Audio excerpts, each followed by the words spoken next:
Round 3, Supercross breakdown. We're going to talk about Deegan and how he has to be aggressive now to win the 250 class. Along with Jett, can't ride within his means anymore. He's got to ride almost over his head to beat the likes of guys like Anderson and Roxon and Sexton and especially Tomac. First off, let's watch Deegan as he comes in hot on Juju during the heat race, and he does something extra is he just looks back. He lets him know, hey, I am here. I'm going to be aggressive, not just on the track, but off the track with the podium, and he is backing it up. I love to see it. And truthfully, we saw him get really aggressive with his teammate, Mosman, who I'm incredibly impressed with how fast he is riding.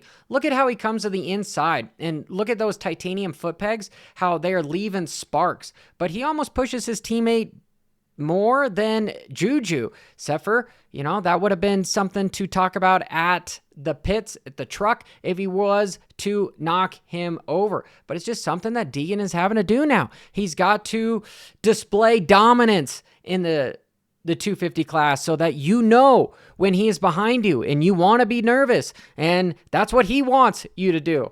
Maybe you don't want to be nervous, but he's going to make you nervous.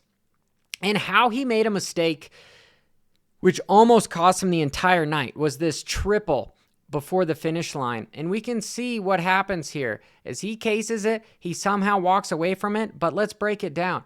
What is going on is he was the only 250 guy to do this, and he is cutting down.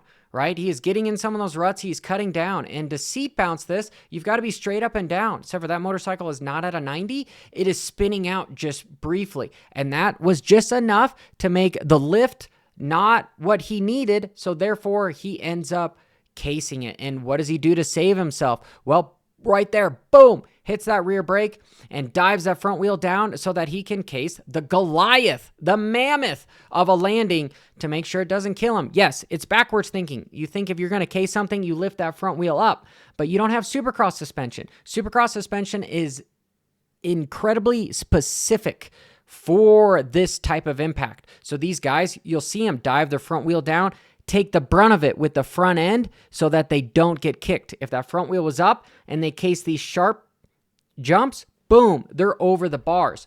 Watch them, how that whole motorcycle soaks it up. And then the next one was actually the harder of the hit. This is where you have to be incredibly strong because that probably should have taken him over, but he was able to just ride it out. So let's watch it, and I'll just over talk about it. Okay, seat bounce, slips out, taps rear brake, cases it with his front wheel, is able to ride out of it. Spectacular. And he was able to do that in the main event, which was exceptional. No other 250 was trying to go for it. Every round that I've seen, he has done something that either the 450s are not doing or just him in the 250 class. Crazy. So here, we'll watch Jason do the same thing, and notice how he is jumping out of the ruts so that he can get the most momentum and get that motorcycle straight up and down so that he can triple out. And if we watch Jett was able to use some of the ruts where Anderson was jumping over them to get it. And I even saw Jett come down further. Watch. He's going to square it up. And I don't know how he got the motorcycle straight, and I don't know how he's got enough power to triple over there, which is something that enabled him to win, along with this section here, where everyone after the finish line was tripling on. Well, what was he doing?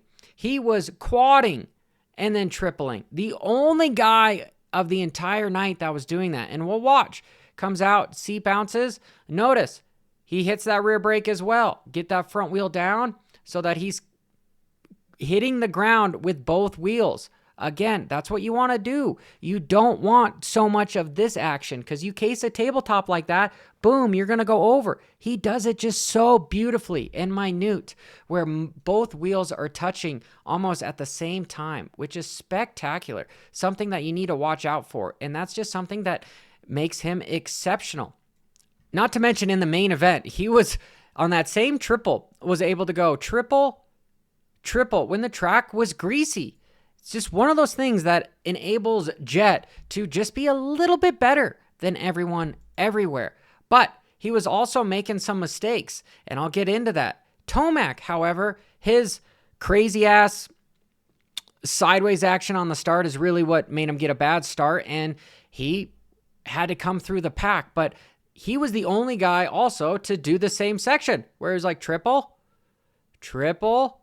and then he goes wide and triples super fast, but wasn't able to do it in the main event.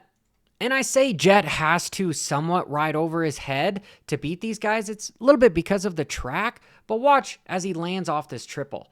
He's going to give it a little bit of gas, and he's going to give it a little bit of brakes.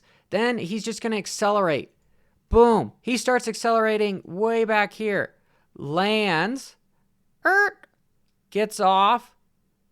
Goes past 10% of the corner. And instantly starts waiting that outside peg. And just drifts that motorcycle around. Beautiful. Freaking beautiful. We'll watch that one more time. And also watch Jason Anderson as he creeps. It's honestly against the rules. You're not supposed to creep, but look at him. There's 1 inch, 2 inch, maybe 3 inches. And it ends up working out. He gets a little bit better of a start, but have your rear wheel up against the starting block on the back. So, I mean, it is what it is, but I wanted to point it out that he is slowly creeping on the start. And small segue, if you were liking this, I know you'll like Coach Rob's podcast. He does 3 a month. One where it's Meet the Guest. The second one is amateur racing. And then the third one is racing as a vet and how you're going to do diet, training, whatever you need to know. So make sure you go to CoachRobPodcast.com, and he releases 3 of them every single month. But back to Jett and how he was making some mistakes. He was riding over his head. Watch this, how he almost ends up killing himself by tattooing himself to one of the tough blocks. Triples in. Oh my goodness. If his front wheel, even his foot peg, maybe his rear wheel, something hits the tough block, it would have been SOL for him. Whew. But he's just using the entire track. And yes, I'm saying that is a mistake. He is riding so incredibly hard to try to get around Anderson. And we're going to see more of it. And I love to see these guys racing like this. Here, this is this step over. And what does he do? Using the entire track again. Hits a tough block this time for sure. Oh my goodness. Scary. But we can see he is much closer to Anderson. And that's just what you had to do in order to beat these guys and pass. So I give it up to Tomac for coming from almost dead last to, fifth-ish. But here, Jett finally gets around Anderson, and watch what he does. Boom. Small little mistake. He rides through it like it's no big deal, but you're just that one with the motorcycle that you can just watch the sucker go sideways and make the mistakes, and you're still just WFO is spectacular. Look, that rear end just comes almost to the other side of the option, and it just kicks him back. Boom. Small little kick, but he's able to ride out of it. And then I'll give you guys one final bonus where we see Jett wheel tap at the end of the whoops. The last whoop, boom, just little wheel tap. Or it's the second to last one, but look at him. He knows he's going to miss it, so he just lifts that front wheel up and just wheel taps over. He's got so much speed through the whoops that as opposed to having the front wheel dive lower and lower, he is actually needing to jump over the last few because he's accelerating through the whoops. Crazy. But this is Johnny Hopper, and I'm going to be at Glendale. Make sure you hit that subscribe and notification icon because I'll have lots of comments and content. I will have lots of content coming right to you. So, till next time. Bra-da-da-da.